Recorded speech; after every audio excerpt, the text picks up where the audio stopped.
動くな。転んだ。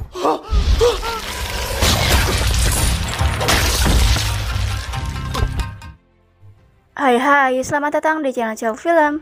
Kali ini aku bakal membawakan film berjudul As the God Will. Film ini menceritakan tentang permainan yang menegangkan, tentunya sangat direkomendasikan bagi kalian. So, daripada penasaran, simaklah video ini dengan like. Namun sebelum lanjut, tekan tombol subscribe dan like di bawah ya.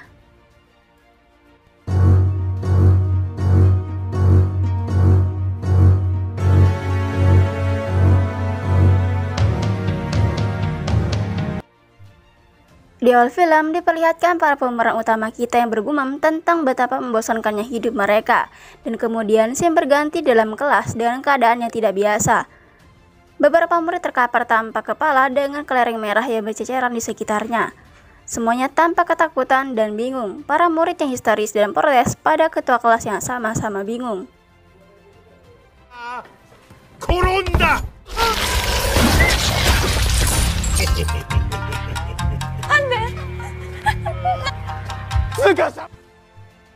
Boneka merah yang sedari tadi meledakkan kepala murid-murid berbalik dengan seisi ruangan langsung menahan napas. Saat dia berbalik lagi, ketua kelas langsung cabut ke pintu keluar. Namun sayangnya pintu tak dapat dibuka dan dia meledak bersama mereka yang menyusulnya.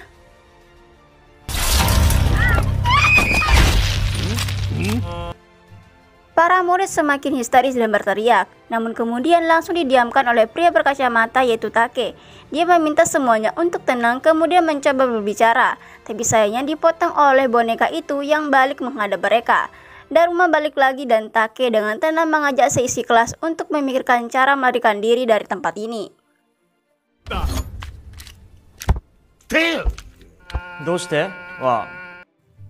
Shin kembali kepada masa lalu. Sun berada di toko kaset dan sedang mencoba untuk mencuri. Tapi kemudian Taki muncul, bukan menyuruhnya untuk berhenti, tapi justru mengajaknya ke bagian lain yang lebih aman, tentu lebih keren dari ini.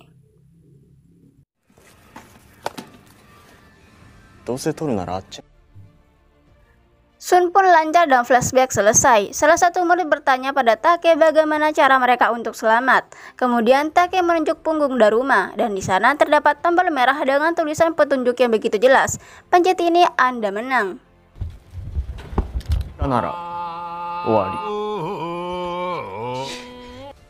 Pria di belakang dengan berani maju duluan, tapi bodohnya dia tidak lihat waktu dulu dan kepalanya jadi meledak. Wanita di belakang juga tidak mau diam, justru berteriak dan ujungnya muncrat juga.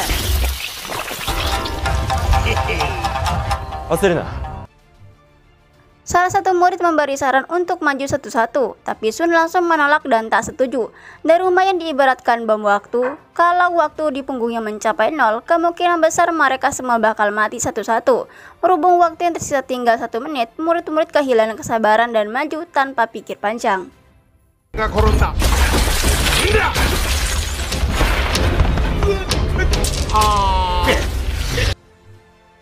Seperti yang kita duga, mereka meledak satu persatu. Sementara Daruma di depan malah asik kegirangan. Pada akhirnya yang tersisa hanyalah Sun dan Take. Tapi sayangnya waktu sudah sangat tipis dan mereka belum mendapat solusinya.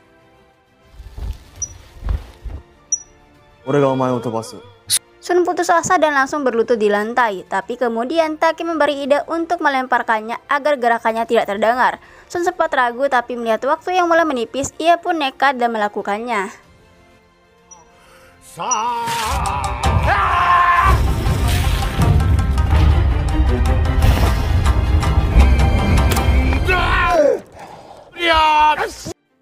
Ternyata berhasil tepat sebelum waktu menyentuh angka 0. Sun sukses menekan tombol Daruma.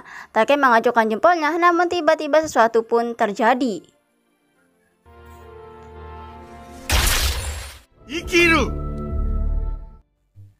Sini kembali beberapa waktu sebelum sekolah. Hari ini dimulai Sun bermain sebuah game online. Ibunya bertanya apakah dia sudah membereskan barang-barangnya. Namun dia hanya menjawab akan membereskannya besok untuk kesekian kalinya.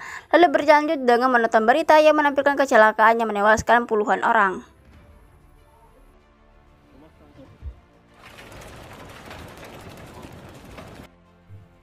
Kemudian scene berganti pada saat Sun dan Take berangkat sekolah. Ichika yang membawa sepeda menyapa Sun, kemudian bertanya kenapa Sun belum juga jadian. Sun pun menjawab kalau mereka tetangga sedari kecil, jadi tidak mungkin dia menyimpan perasaan seperti itu padanya.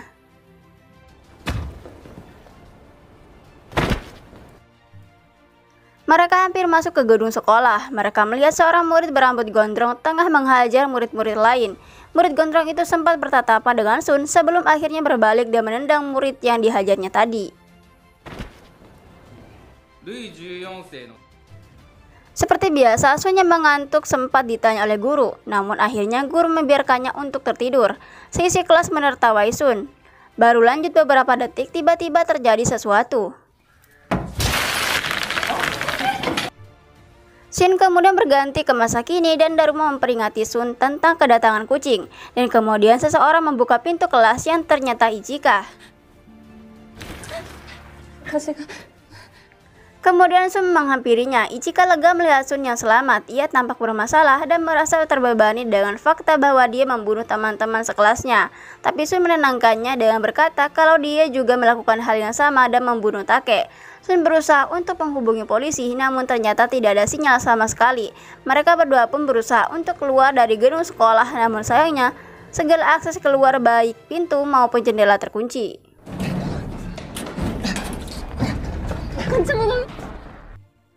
Bahkan kaca pun tak dapat mereka pecahkan.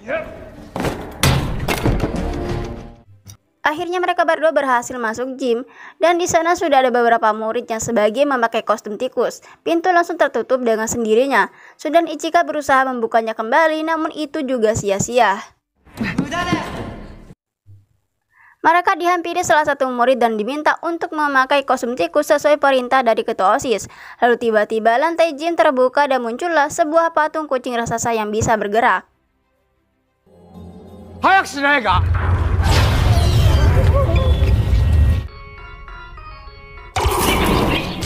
Kucing tersebut melindas dan memakan para murid yang kepanikan.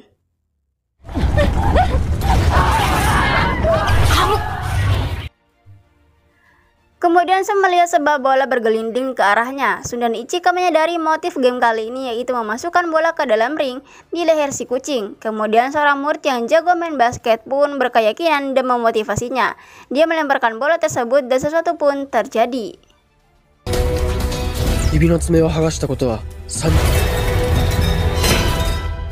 Si kucing ternyata pintar, dia langsung mengayunkan bola di tangannya, kemudian dilemparkan pada pria tadi hingga dia terpental ke tembok dan mati.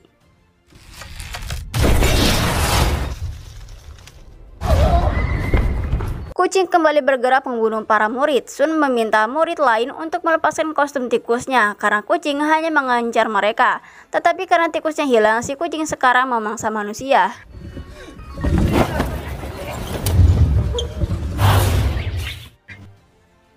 Ichika terjatuh dan hampir dimangsa si kucing, tapi kemudian Sun dengan kostum tikusnya berhasil mengalihkan perhatiannya. Si kucing tiba-tiba bersuara meminta untuk dielus punggungnya, dan ternyata yang bisa mendengar suara si kucing hanyalah mereka yang memakai kostum tikus. Sun kemudian berlari mendekati punggung si kucing dan mengelusnya, namun ternyata Sun saja tidak cukup. Ichika membantu Sun untuk mengelus kucing dan kemudian murid lain menyusul untuk membantu mereka berdua.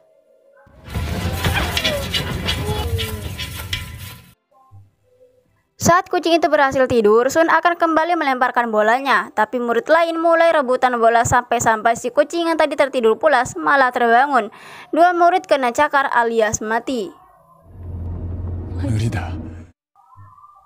Sun akhirnya mendapatkan ide. Dia mengajak Ichika untuk masuk ruangan penyimpanan alat dan menutup dua bola dengan kostum tikus untuk mengelabui si kucing.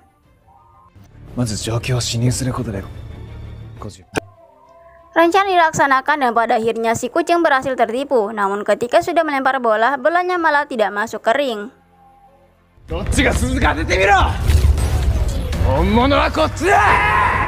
Tetapi bola itu memantul. Saat mereka sudah pasrah, tiba-tiba murid gondrong yang tadi pagi muncul dari atas kucing dan menyelamatkan mereka.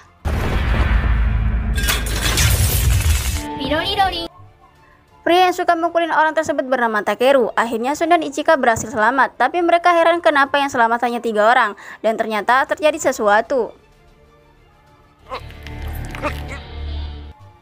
Murid yang lainnya dibunuh oleh Takeru. Takeru berkata bahwa yang tersisa hanyalah orang yang dipilih Tuhan, yaitu orang yang punya kekuatan untuk bertahan hidup dan bisa merasakan kematian. Takeru menghampiri Sun dan Ichika. Ia berkata bahwa Sun juga menginginkan dunia seperti ini dan mereka sama, tapi Ichika menyangkalnya. Di pandangannya, Sun adalah orang yang baik, beda dengan Takeru yang tak segan membunuh orang lain. Takeru menghampiri Ichika dan mau membunuhnya, tapi Sun menghentikannya. Si kucing yang sudah kalah pun mengeluarkan asap dari mulutnya.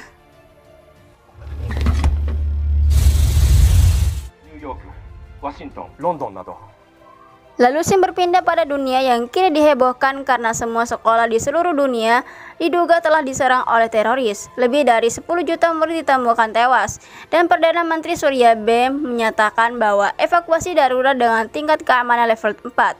Sebuah kubus raksasa melayang di udara dan berita mulai merumuskan bahwa benda tersebut merupakan milik teroris dan murid yang bertahan hidup terkurung di dalam sana. Seorang profesor dengan penampilan seperti badut berbicara di stasiun berita. Dia berkata bahwa semua ini bukanlah perbuatan teroris, melainkan dari alien. Dia juga menyebutkan bahwa salah satu murid yang bertahan hidup menyebutkan mereka sebagai anak Tuhan di internet.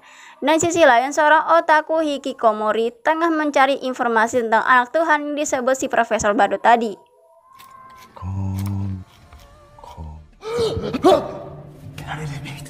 Sun terbangun di sebuah ruangan putih dan dia menemui Shoko temannya di waktu SMP. Shoko bilang bahwa dia saat sadar, dia juga tiba-tiba berada di sini. Jadi kemungkinan asap yang dikeluarkan kucing tadi merupakan gas tidur.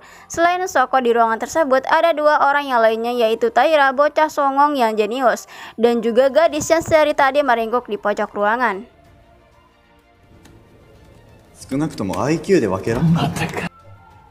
Sun berusaha membuka pintu, tapi tentunya sia-sia. Taira menekan sebuah tombol dan kemudian layar pun muncul, memperlihatkan berita tentang situasi di luar sana.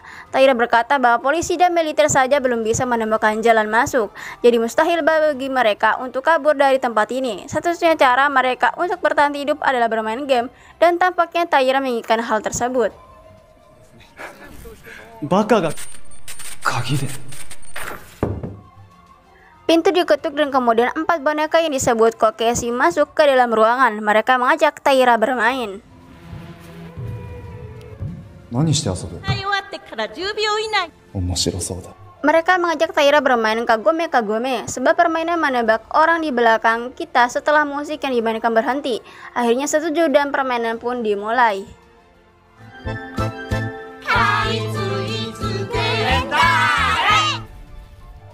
Musik berhenti, Taira diminta untuk menebak, tapi tampaknya Taira yang tadi menyombongkan kepintarannya mulai gelisah dan bingung. Setelah berpikir, ia pun menebak, tetapi sayangnya tebakannya salah dan dia pun disihir oleh para Kokeshi.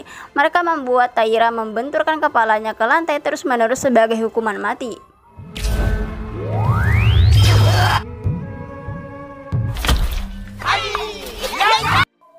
Sekarang giliran Taoka yang diincar. Taoka awalnya menolak, tapi setelah diancam untuk dibunuh, dengan terpaksa ia menerima ajakan dari para Kokeshi.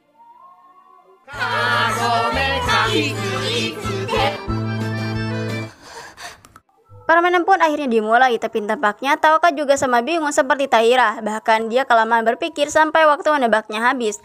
Taoka kalah dan pada akhirnya diberi hukuman.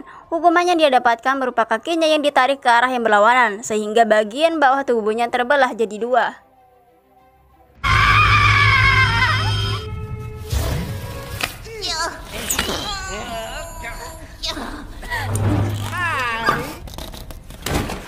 Dua dari mereka telah mati dan kini mereka mengincar Shoko, tapi untungnya Sun menggantikannya untuk bermain. Sun memulai permainannya dan tiba-tiba dia berlagak sakit kepala dan kejang-kejang.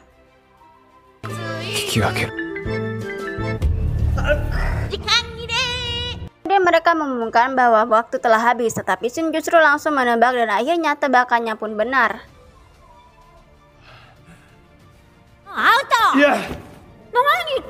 Salah satu Kokeshi berkata kalau waktunya sudah habis, tapi Sun menyangkal dan mengungkapkan bahwa suara tadi bukanlah suara asli, melainkan suara hasil rekaman Sun saat giliran Taoka tadi. Mereka berhasil dibodohi dan karena Sun menang, mereka pun meledak dan salah satu dari mereka mengeluarkan sebuah kunci. Sun dan Soko keluar dari ruangan. Tiba-tiba seorang murid laki-laki menuju mereka. Dia dikejar oleh Kokeshi hitam yang mengincar para murid yang tak punya teman. Murid tersebut meminta mereka untuk saling bergenggaman dan pada akhirnya Kokeshi tersebut pergi karena mereka telah terlihat akrab. Dia meminta agar Sun tidak melepaskan genggamannya. Flashback pun kembali muncul memperlihatkan Soko yang berusaha untuk bunuh diri karena terus dibully. Saat mau meloncat, dia mendengar suara sesuatu yang pecah. Ia menghampiri suara tersebut dan di situ ada Sun yang sedang melempar kaca dan keramik ke tembok untuk melepas rasa frustasinya. Soko bergabung dengannya dan mereka pun menghabiskan waktunya bersama. Salah satu pecahan keramik tersebut dijadikan kalung Soko sebagai kenangan saat hidupnya terselamatkan. Flashback pun berakhir. Muncullah suara terdikan yaitu Ichika yang sedang dikejar oleh Kokeshi hitam. Sun segera melepaskan genggaman tangannya dan melompat menyelamatkan Ichika. Sun dan Ichika kembali bersatu, tapi nampaknya Soko kurang senang dan cemburu. Sebuah kepala boneka besar muncul dari balik tembok. Di wajahnya terdapat 7 lubang kunci yang perlu diisi. Sun dan rombongannya menghampiri bergabung kedua orang yang sudah di sana dari tadi. Mereka punya 4 kunci, tinggal kurang 3 kunci lagi mereka untuk menang. Saat semua sudah mencari, tiba-tiba Takeru muncul membawa 3 kunci yang mereka butuhkan. Karena yang bisa bertahan hidup hanya 7 orang, Takeru membunuh orang yang dibawanya. Dia berkata bahwa dia hanya menggunakannya untuk kabur dari Kokeshi, jadinya tidak diperlukan lagi. 7 kunci tersebut dimasukkan ke dalam lubang dan pada akhirnya mereka yang tersisa berhasil menang. Tetapi setelahnya mereka disuruh mengenakan pakaian tebal yang telah disediakan dan meminta memasuki lubang ke tempat kepala boneka tadi keluar, dan film pun selesai.